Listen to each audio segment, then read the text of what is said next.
Welcome back to Off the Bar Podcast.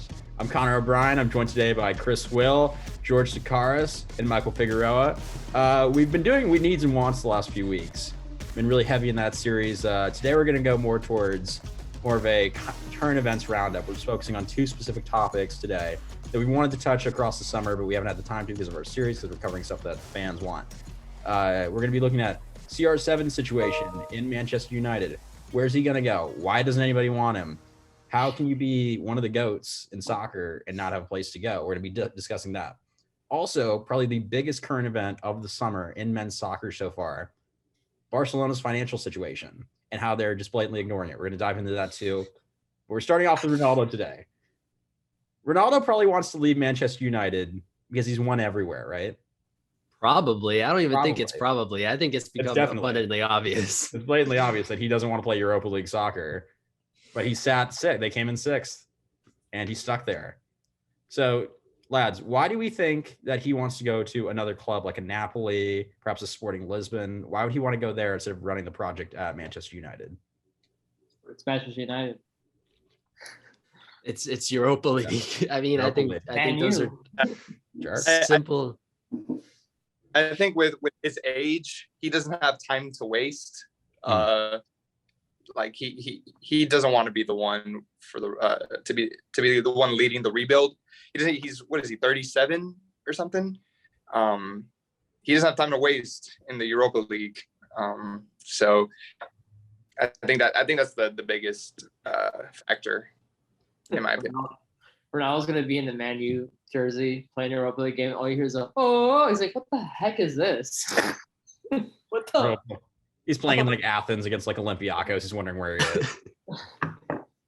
I mean, we say like he's running out of time, like he still has like more to prove. Like, is there really more to prove when it comes to Ronaldo? I mean, he's already seen as one of the GOATs. He's won Champions League as many times as pretty much anyone can remember in this past. How many in this past decade? He's got 5. Well, 4 in this past decade. He got 1 with Manchester United in 2008. So, I mean, has he ever won a Europa League in his time playing?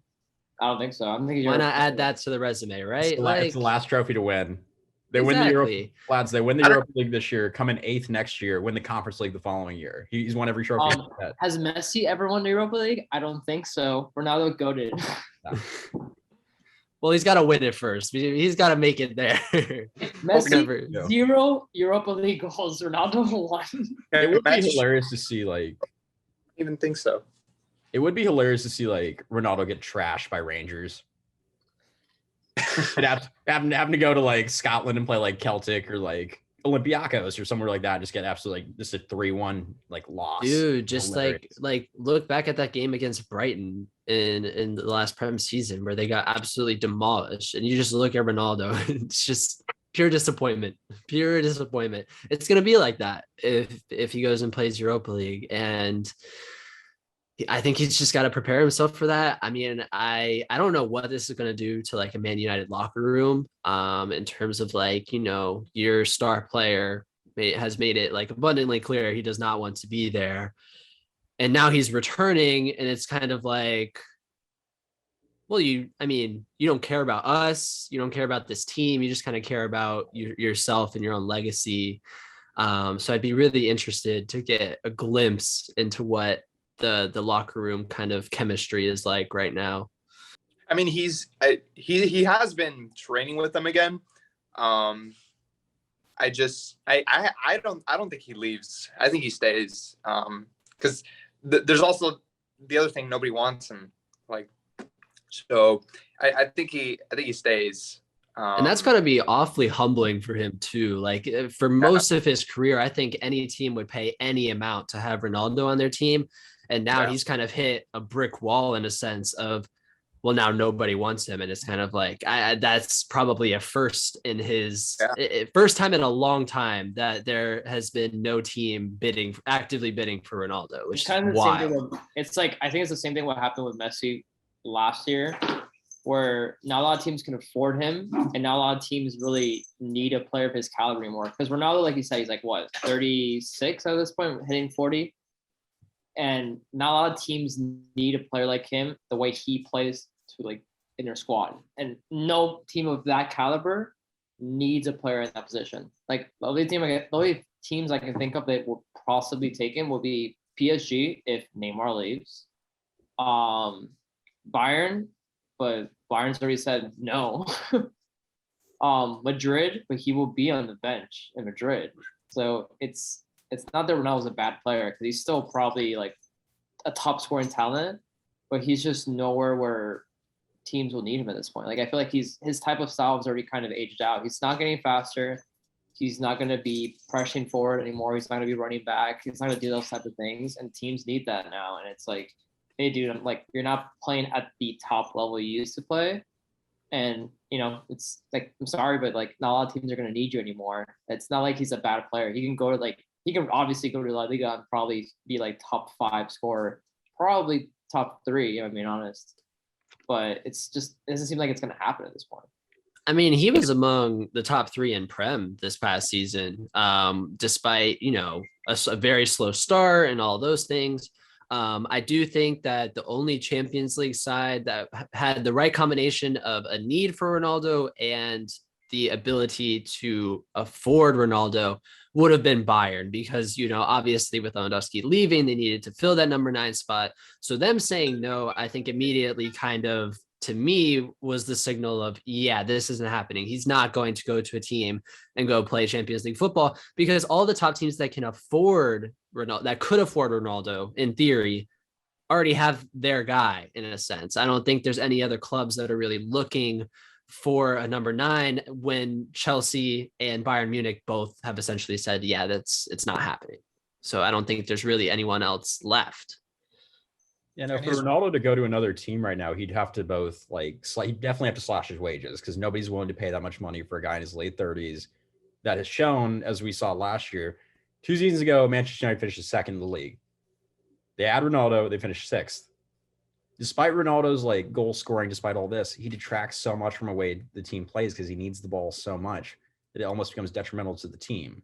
So unless you have a very serious need in like that type of player to fit your system, it completely is detrimental to everything you're trying to do. So unless he's completely trying to like slash his salary, because most clubs will not pay that much for an older player that does that, and fit more into a style of play that another club would want to have, I don't really see him as like going anywhere serious.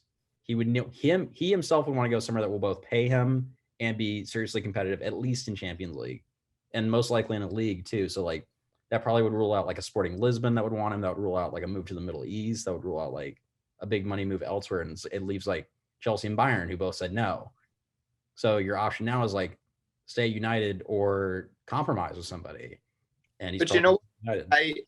I don't even think it's all about the money, because he was going to get a ridiculous wage from that Saudi team, but he just wants to play Champions League football. But there's no, like you guys said, there's nowhere realistic for him to go. Like, I think he's just got to tough it out and play Europa League this year, because there's no Champions League team that's going to want to pay his transfer fee, because I mean, he can't go anywhere from a free transfer. So that's also another big one. Nobody wants to pay. And with Ronaldo, I think you get also like his transfer fee increases just from all the media attention your team's going to get, ticket sales, jersey sales, all those kinds of things. The team's going to make money. So, and I think that his agent would bump up his transfer, and the team would bump up his transfer and wage value just from off the pitch profit. Yeah, I think, I mean, there's very few people that carry the same amount of weight in terms of like, you know, just stardom that like Ronaldo does. I think the only comparable people, you think Messi and you think like LeBron James, and that's maybe it, honestly, in terms of like global phenomenons, in terms of, you know, people will go and see that person. And then from another standpoint, I really don't even think this is United saying that they don't want to get rid of Ronaldo, because I think if you look at Ten Hag and the things he's been saying, and, you know, this reformed locker room of like discipline, all these different things he's saying, they all kind of seem to hint to, well, then you'd probably get rid of Ronaldo at that point. But it's a business. They're not just going to get rid of him for, a bag of change. They're going to get a bag, just not coins. It's going to be a ridiculous amount of money because they can. And from a business standpoint, that's what he costs. So I think United probably does want to, get rid of him in a sense, but they're not going to be stupid about it. My thing was, I don't like the narrative that United got worse because they got Ronaldo. I don't think that's what caused United to like struggle last year, because there was plenty of games where the only person to score or even perform that game was Ronaldo. I think what happened last year was kind of like the perfect storm where Ole had all this pressure, where last year he did just good enough to be second. So they're like, you need to win you need to win silverware, or else we're gonna kick you out. They got enough talent. So like the excuses of they don't have enough players in offense, they don't have defenders, they don't have this was no longer viable. So he had all this pressure and then he didn't capitalize on it. It was pretty obvious that personally for me that I think Ole wasn't the guy to win United. But I think United has a good backbone. I think the only reason why they got Ronaldo was because he might have gone to City and they didn't want that to happen. So they just got him instead, which, it would have been weird if he went to City, but like, I don't like United fans were being super dramatic saying that like, it's such a betrayal. It's like City wasn't a Manchester United rival until like probably 2 decades ago, like maybe a decade ago. Like they've always been like inner city rivals, but like, it's like the Brooklyn Nets and the Knicks. Like, sure, they're in the same cities, but like one team has history, the other team just got good recently, and now they're like, oh, it's a rivalry. It's like you're just trying to sell seats. Like, it's not like it's like Liverpool and United are bigger rivals than City and United, because Liverpool was actually rivals when Ronaldo was there. So like, and it also sucks. I feel like if Ronaldo, I feel like I said, if it's also wages too, like you guys were talking about, like COVID literally hit. So a lot of teams are still pretty broke. Like one of the teams we're going to talk about soon. So they need to make better financial decisions. And right now, Ronaldo just coming to like, let's say like Benfica isn't going to be a good idea for them, or Sporting. And Madrid doesn't seem interested at this point. And Madrid, even though Madrid could be probably his best situation, because Madrid need a second player to come off the bench when Benzema's out there, because when Benzema's out there, Madrid's very bad to look at. Like they're kind of stagnant in offense.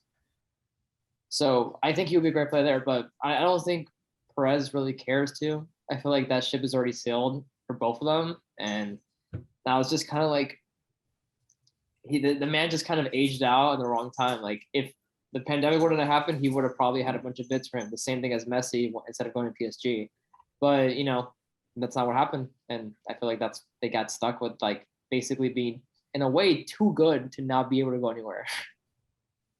That's fair. I mean, I think it does raise the question, like, why if Manchester United are like there is locker room tension. He's publicly saying, not publicly saying, but it's coming out that he wants to go. He's being offered to other clubs. Why is he still at the club? Like, I think it's a legitimate question. Why wouldn't they cancel his contract in some way? Why wouldn't they sell him for a cut rate price? Why wouldn't they do something like that? Work with him to get him out of the club. Why is he still at Manchester United? United suck at business.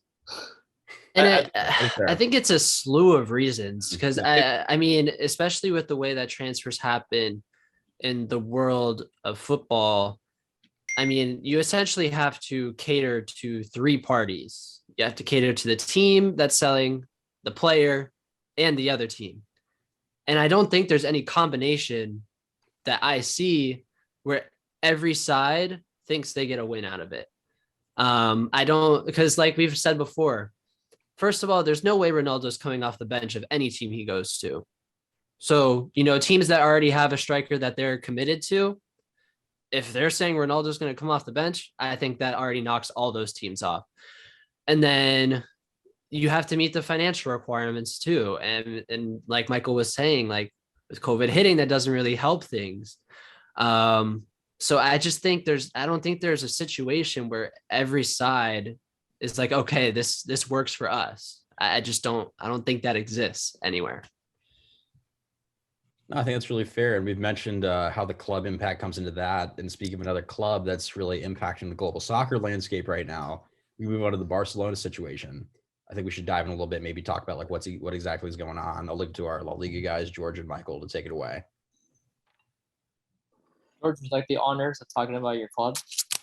Killer transfer summer, I'd say. And a lot of these guys, I mean, as you guys all know, Lewandowski, Rafinha, Koundé, they rejected damn near every single club that Chelsea. really wanted. So the teams And by have- every single club, we mean Chelsea. I didn't want them. I don't care. Didn't want any of them. I None of didn't want them. any of them. Not a single one. telling Go Chelsea! We're gonna Koundé's short. I don't care. Koundé's short. Dembele's hurt. Lewandowski's old. I don't care. We got Cucurella. We're getting Frankie de Jong. I don't care. Oh, that could work. It will work. I guess. But and I think what is motivating a lot of these guys, and even the guys that are currently on the team, to stay and play with Barcelona is I think Xavi is the top factor. He is, a lot of players want to play under Xavi, and it's almost like to them like a motivating story, like bringing Barcelona back to Champions League form, to win La Liga. We saw after Xavi came in last year, it was a complete huge difference. Like when he came in October, they were on a stretch of losing like the 9 straight games or something like that, or they were losing a whole bunch of games in a row, and he comes in and they just go on a tear. And it's a shame he wasn't there from the beginning, because who knows how the season could have panned out. Would they have played in Europa League? Have they won La Liga? And so you have Barcelona has so many young players right now that are trending up, have so much upside, and now you bring in world-class players to the team, or future world-class players with Rafinha and Koundé. I think it's great. I think they're going in the right direction. In terms of financial, I'm not worried too much about that. Just because they have been able to register all the players.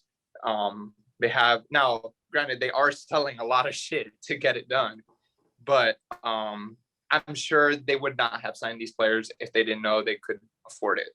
You know, like they would. I wouldn't think they're that careless to not be able to register them. So, and now there's talks with Bernardo Silva, since Frankie's probably going to leave. But the situation with Frankie's so complicated, just because nobody knows where his head is at. You hear that he's agreed with the terms of the team, but then you hear that he doesn't want to leave Barcelona. Now he's linked with Chelsea, and I think Chelsea will actually get it done, because Barcelona wants him.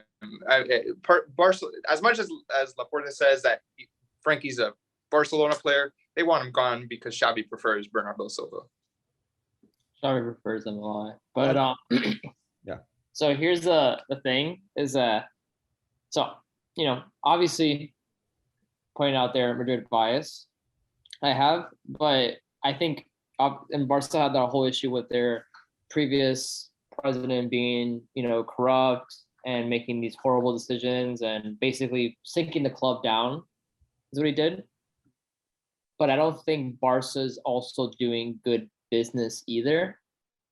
Because what they've been ever since they lost Messi, right?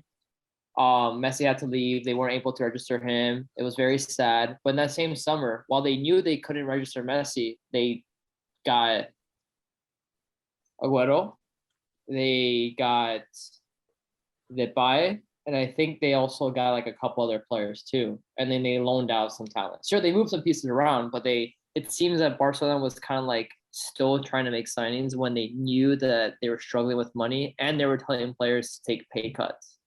And what's even worse is that, I've been reading articles recently where they still don't even know if they can register these players. They're obviously pulling the fourth financial lever. They're doing all these other factors to try to hope they can have the caps, the money. The La Liga will give them the money to get more players. But at the same time, it's like they owe Frankie $20 million. They still haven't paid for Ferran Torres, who they paid like what 60 million euros, I think, for, or 70 million, which I thought was a lot for a team that's like, oh, we're poor. And then they also got Aubameyang for free, and they got Christensen for free. They got but like they've been making they've been getting a lot of players for their team, which obviously, you know, their team needs work, but I think they shouldn't be spending as much money when they technically don't have it. This is all money that's going to be promised to them once they sell their levers, but that's not money guaranteed either. So it's an issue for Barcelona, and I think it could bite them in the butt again, and we could have a whole farewell to another player that's been the club historically because of this. Might be Piqué. It seems like it's going to be Piqué, and then if they have to give it to anybody, it's going to be Piqué, but or Frankie. But I don't know. It seems like they have such a good young core of talent. They had Frankie, they have Gavi, they have Pedri. I would have just kind of chilled with those players and Ansu Fati in offense and like let Dembele leave, and then just kind of work with what we have as like our young base of talent and work with our free transfers. Like you got Depay who could play in the wing and play on front, and Xavi's like, I'm not gonna play him. I'm gonna go get Ferran instead. And I criticize Ferran a lot, but he is young and he can be a great player for them. But I don't know why they're making all these like I think is kind of poor decisions to buy players, to sell names, to sell jerseys. Like sure, Lewandowski is the Bundesliga top scorer, but we don't know if he's going to end up working for Barcelona or not yet. And we don't know if like a lot of these players are going to end up panning out. And it seems like they're taking a lot of risk when they should be trying to make sure they don't sink the club, which would be my priority. Like they just need to get enough players to guarantee them the Champions League and to not be embarrassed in the league. And they had that last season. So I don't know why they're making all these kind of like risky moves, like trying to purchase Rafinha, which I think they don't really need an offensive player, but they still got him anyways. They're going to re-sign Dembele. They're trying to get rid of Depay, but they might not even sell Depay. They're trying to get rid of Aubameyang, who they signed literally last season. So it's like, I don't know what they're doing.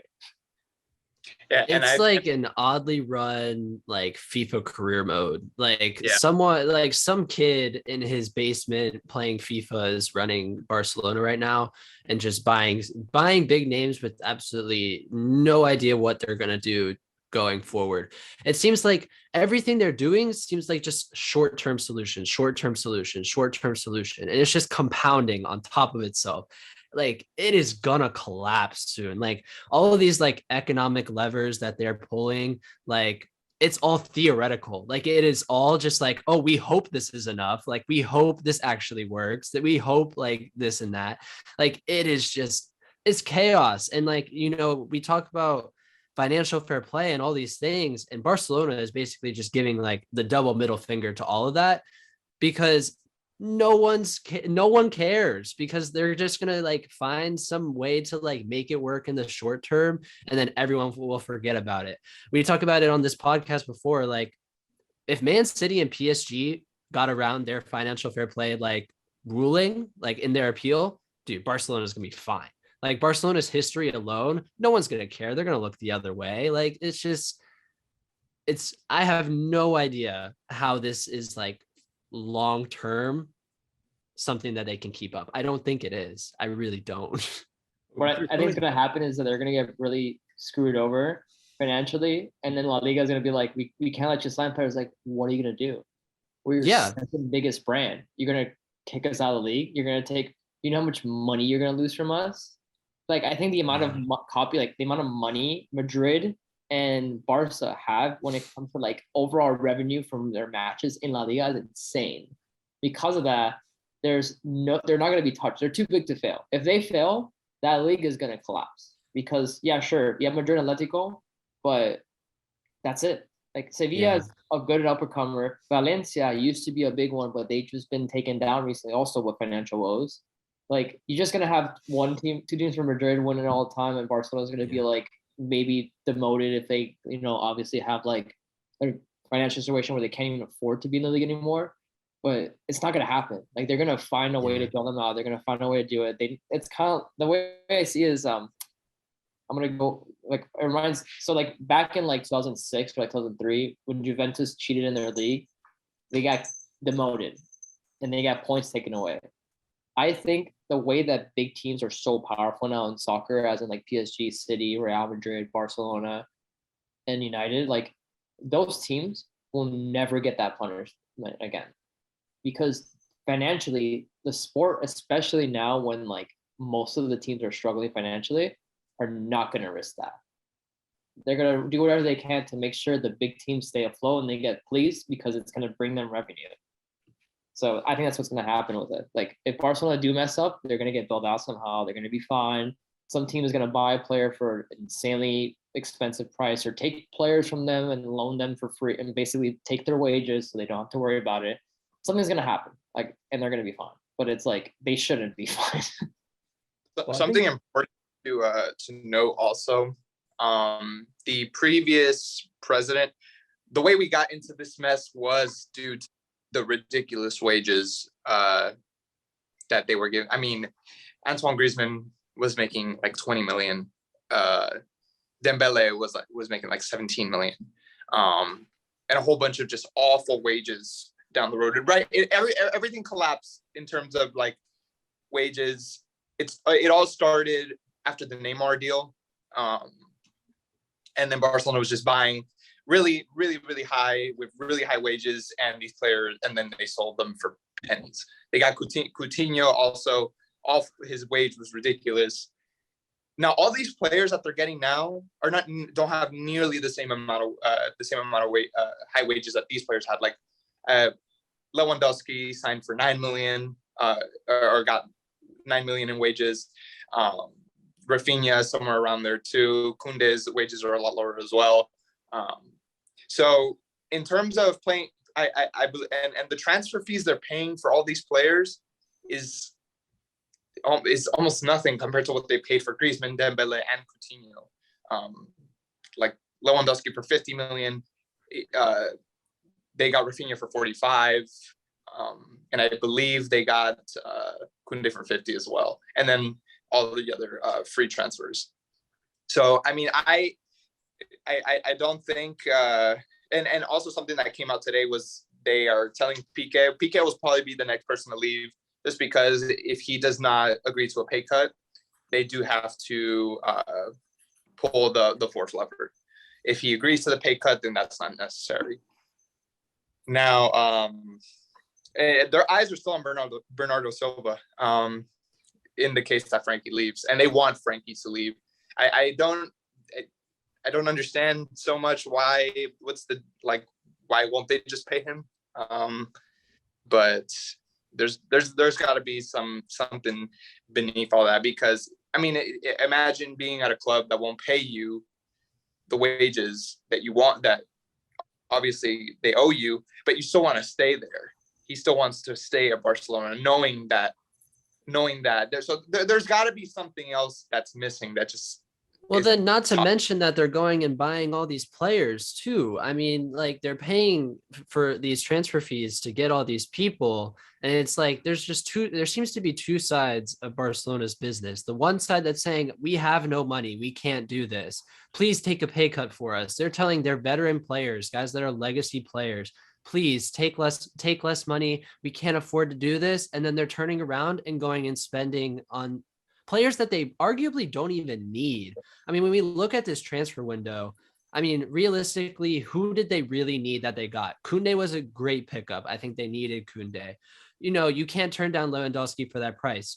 Besides that, did they really need anyone else that they signed? I don't think so. I think with the squad they had, they still made Champions League. I think the signing of those two people immediately puts them in contention for a La Liga title. Everything else is just extra, just to be extra, in my opinion. Well, I do think some of the team building has been smart. Like, it feels like they're actually bringing, like what George was saying a minute ago, like they're bringing guys to fit a squad, not stars like Griezmann and Coutinho that didn't really fit the squad and that you're going to play out of position, that are these big money signings just to make a big money signing. Like, instead of doing that, they're building more of a team now, but they're still spending this money egregiously. Like, they're still like buying Rafinha, signing all these guys that don't really fit. Like, Why are you re-signing Dembele and signing Rafinha when you have Ferran Torres, when you have Depay, when you have all these guys that can come in and play that same spot? In that same vein, like, why are you having all these players like at the club, like Frankie de Jong, like Jordi Alba, like Sergio Busquets, like Gerard Piqué, who have taken these wage cuts to help the club that they love, that they want to play for, and then saying, we don't want you. And then in the same vein, you're still buying these players that are coming in. You're still paying these guys high wages. You're rewarding Dembele for coming back. You're signing Lewandowski. You're splashing money on Rafinha. At a certain point, it becomes a spit in the face. It blatantly is like a spit in the face to somebody like Frankie de Jong, who is owed $20 million, almost $20 million in salary, to Jordi Alba, Sergio Busquets, Gerard Piqué, who have been there almost their entire careers, or in some cases their entire careers. And like at a certain point, like if you're an incoming player, if you're a player at the club, at what point do you not want to play for that club? Like the model they're building here is not sustainable for this action. You even see this too, like trickling out to other clubs. Bordeaux just got relegated from the second French division to the third French division, partially because they don't have the finances to stay in that division. They're at a loss. It's FIFA rules. Barcelona still owes them 5 million euros from the transfer of Malcolm in 2018. They still have not paid that full transfer fee yet. So at what point does this model of like spending where you want to spend and then saying, we're not going to spend this because we don't want to spend this? It's pick and choose. Barcelona is probably the biggest club in the world, maybe sans Real Madrid. Even then it's like neck and neck. At what point is this model sustainable? At what point is it like FIFA step in, the Spanish government step in, like to reckon these financial actions? I think at this point, I think the only solution is selling it to some Middle Eastern ownership group. Like that seems like the easiest solution. Just get that big splash of money will kind of solve the problems. It's not going to happen. Yeah. But another angle of this that I find really intriguing is that Xavi's the manager now, and he played alongside some of these veterans, and he's still like having to have these conversations with them. That it's like, oh yeah, PK, like I know we're buds. We played together, Spanish national team on Barcelona. Same with Busquets. Yeah, well, I don't want you on my team anymore. It's like, whoa, like we've done all these things on the field together. Now you're like, it's just like, whoa, like that's so wild to me. Like someone that you probably thought you were good friends with is like, yeah, you're not really worth it. I don't know. Well, I mean, I don't know, man. I mean, like hips don't really lie here with the PK situation. Like it seems like when you hear stuff about the club, there's not really a consistent like it doesn't really, like Messi's not really friends with him, which is very telling, because Messi was friends with everybody at Barca. Xavi's not really fronting for PK, but he's fronting for Alba and Busquets. So I think it's kind of funny to see like, and when you're like reading about like Barcelona with PK specifically, like the only guy that he was really hanging out with was Ricky Puig, who he is like 14. LA Galaxy, let's go. Shout out LA Galaxy, major MLS move. American soccer will grow and be CONCACAF champions next year again. You're here first. Yeah. Shout out Seattle. That move is so. Fight and win. MLS is fun. So much more fun. Maybe the rest of the world should just take after the MLS business model, right? Obviously, we should 100%. No. We need to have teams we need to have more like Cincinnati FCs and less PSGs. You know, my man. Huge Matt Miazga signing for FC Cincinnati today. Wow. Yeah, Matt. I'm sure Chelsea was happy to get rid of that, right? You know what? Lone Army, dude. Connor, if you really want to get back at Barcelona for taking all your players, you should not sign Frankie. Just don't take him. It would be funny to don't solve their financial issues for them. You know what you should do? You should offer Marcos Alonso. And then be like, yeah, for $15 million. And then Barcelona would be like, we don't have that money. He's like, oh, you don't have the money now? Oh, but you had it with Rafinha and Koundé. And with you had it for everyone that we wanted. But all of a sudden, when we... now you can't take it. Like, just don't. You shouldn't help them. You should go to other teams and like when they're bidding for players to buy from Barca, you should tell them to lowball them and then offer them a player to return. I saw on Twitter today, like, wouldn't it be funny if Abramovich was behind the scenes, like fueling all these Chelsea like steals away by Barcelona just to get back at the club? You know what? Honestly, this transfer window kind of says a lot about the history of Barcelona, and that people, like, despite kind of down seasons the last couple of years, like, players still respect the badge of Barcelona a crazy amount. I think it definitely came out with Koundé in terms of, like, he could have had a deal done long ago with Chelsea, Yeah. but he waited for everything to be good with Barcelona. And that's not like any fault of his. Like, you play for the team you want to play for. Like, I think we've talked about it before. Like, yeah, sure, the Chelsea deal would have been done sooner, but like, if you don't want to be there, like, what's the point? Like, I think all of these players wanted to be at Barcelona more than they wanted to be anywhere else. So I think when you look at just the history and the power that badge has, like, it still has the power. People still want to play for the historic Barcelona. Like, it is very much still the powerhouse that it has been, and down years really aren't going to change that, and we've seen that. So definitely something to know. That's part of why I'm like fine with these guys that are just going to Barca, like not ending up at Chelsea. Like, why would I want a guy that wants to be with that badge so much? Like, if he's going to go there anyways, like, why are we even trying to get him? To me, it feels like and it's Chelsea, not something you can trash on. Like, like, people want to be in certain places and they have a right to decide where they want to go. And I think it's better. I think that part of, like, how transfers work is way better than like the NBA or the NFL, where you can just, like, snap of your fingers and you're getting sent to a place that you don't want to be in. Like, you have absolutely no say in it. And I think that's what makes this sport, in terms of how players move and stuff like that, a lot better than how, like, American sports do it. Don't get me wrong. American sports, super dramatic. Love it. It's great for TV. But in terms of, like, fairness for the players and actually, like, looking towards the well-being of players, mental health, family stability, those types of things, I think world football has it way better than, like, American sports do it. There's not many Domantas Sabonis to the Sacramento Kings in world soccer. You very rarely see like a huge player going to like an absolute like trash club, but maybe that's where Ronaldo will go. Who knows? Maybe it's his. But he would have to accept it. He would have to accept it. That's the difference. I don't know. I still think he should do like the Sporting Lisbon legacy season. Just go to Liga Portugal and just drop like a 40-goal season, just cause. And I think Xavi's pull is amongst the biggest factors here. Xavi is probably so many of these players' amongst their favorite players watching growing up. His pull is huge for them. Mm-hmm. I don't think Koeman had the same pull he did. I don't think any other manager before that had the same pull that Xavi has right now, especially not having Messi in the team. Because I think before in Barcelona, a huge factor was to obviously play for the historic Barcelona, but also to play alongside Messi, to play alongside at the time Neymar, Suarez. Xavi doesn't have those kinds of players now, so it's really just him. He is the one pulling all these players, and I think that's what's been so huge for them this transfer window. I don't know, man. I think a lot of people were really excited to play with Braithwaite. He's like the generational talent Barcelona needed last season, and then the fact they benched him was kind of insulting to me. Like Martin Braithwaite, like he's so good. He's like almost as good as Mariano of Choupo-Moting. Barcelona. Huh? Almost as good as Choupo-Moting. Choupo-Moting. That guy is just like goated, dude. Like almost as good.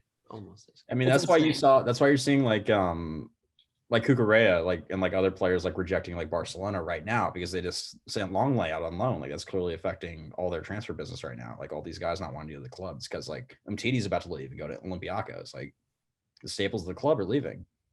I think the situation with Cucurella is also kind of interesting because he almost wanted to wait for Barca to bid too. Like, he had his agent was in Barcelona and he wanted to return to Barcelona someday. He said it multiple times. He's, so it was interesting. I didn't think Barcelona would come by and hijack that transfer too.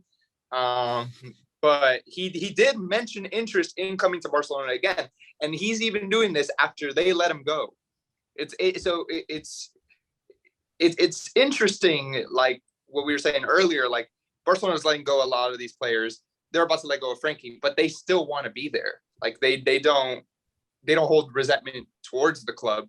even though they have loaned out players and sold players, and made it very obvious, like we need you out of here. So I didn't think they were going to steal this transfer too, but it was reported that they were in communication with him, and he agreed to personal terms with them, but I don't think they were going to go any.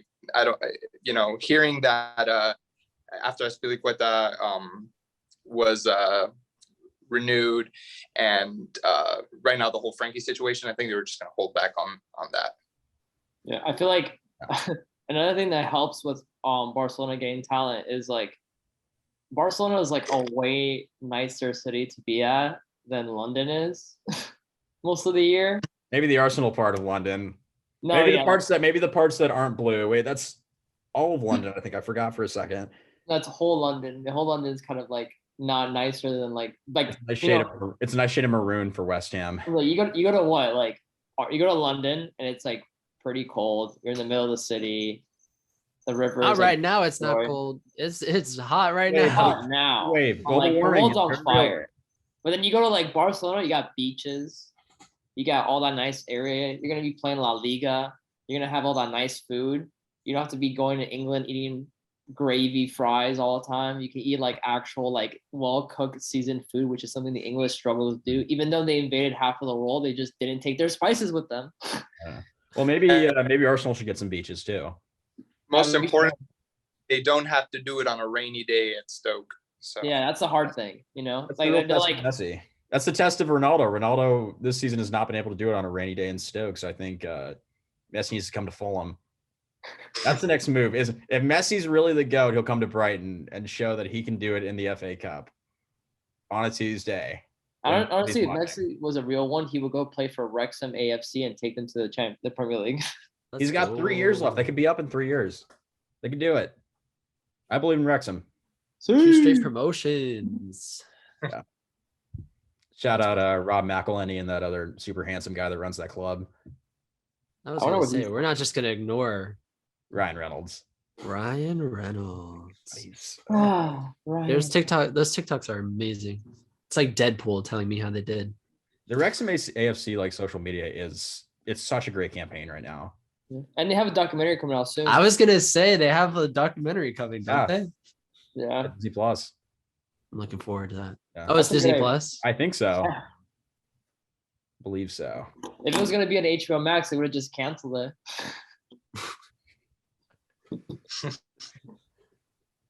Current events jokes, ladies and gentlemen. Current events jokes. We're nothing if not a political podcast. How about that legislation? Am I right, guys? Oh my god, so I mean, I think Batgirl was probably going to be mid just while we were talking about this, but like, whoa, hey, wow, wait. whoa. Let me finish. What are you trying to say? Well, Wonder Woman, the first Wonder Woman was good. Chris, I don't know if you know this. You can have like really good movies with female led, really good. Why did this turn into? Why are you saying that like I've said anything different? You're the one who said you thought Batgirl was going to be mid. I heard it was going to be mid. I heard that's why part from who? You heard it from who? Who's seen it? They barely did. Who said it was going to be mid? You know, I saw it on Twitter. No, trolls in the Twitter comments said it was going to be mid. I heard it was going to be mid, and I think they knew it was going to be mid, so they're canceling it. And now, in like a reverse psychology thing, like with Morbius, they're going to loop back, and now people want to see it more. It's actually not a bad idea. They want to do. You know what? I also heard they might cancel HBO Max and merge it with Discovery Plus, which also like, you know what it is that HBO Max is like the best streaming service. Off topic, it's like the Real Madrid of streaming services. But they have Barcelona money where they have to close it down. I'm trying to loop it back into soccer somehow. Loop it back into soccer. Wait, I'll loop it back. You ready? I'll loop it back. HBO Max is going down right now because they lack the soccer content that Disney Plus, Netflix, and Amazon Prime all have. Yeah, I'm so glad I can watch the MLS on Apple TV. You know, that streaming service we all have. Well, I think you're forgetting about Ted Lasso on Apple TV. Yeah, I watch it somewhere else. We're anti-bootlegging on this podcast, but we are pro Ted Lasso, of course, as we are. The next podcast is just us streaming Ted Lasso. Well, what we're gonna do is we're gonna put Michael in the corner with like an Xbox controller, like they do on Twitch, so it looks like he's playing. I'm playing the game. Or we do like the TikTok reactions where it's like split and I barely say anything. Like, whoa, that's crazy. It's like He just Secret Room when points. You're just doing the. And then there's like there's text where it's like in Japanese. It's the Twitch stream, but it's just a link, and it just says go to bio, and there's a link to like a shady website you have to pay for. No, this is epic, guys. Who Well. knows, man? Who knows? Uh, Anyway, the world's on fire, football's on fire, and we live in America. Cheers to that, lads. And to that, we say good night. this has been Off the Bar Podcast. I'm Connor O'Brien, joined once again by the fantastic Chris Will, newcoming George Sakaris. Thank you for joining us today. And as always, Michael Figueroa. Thanks for listening. The fabulous Michael Figueroa. I'm so sorry. Hit it. See. Thanks for listening.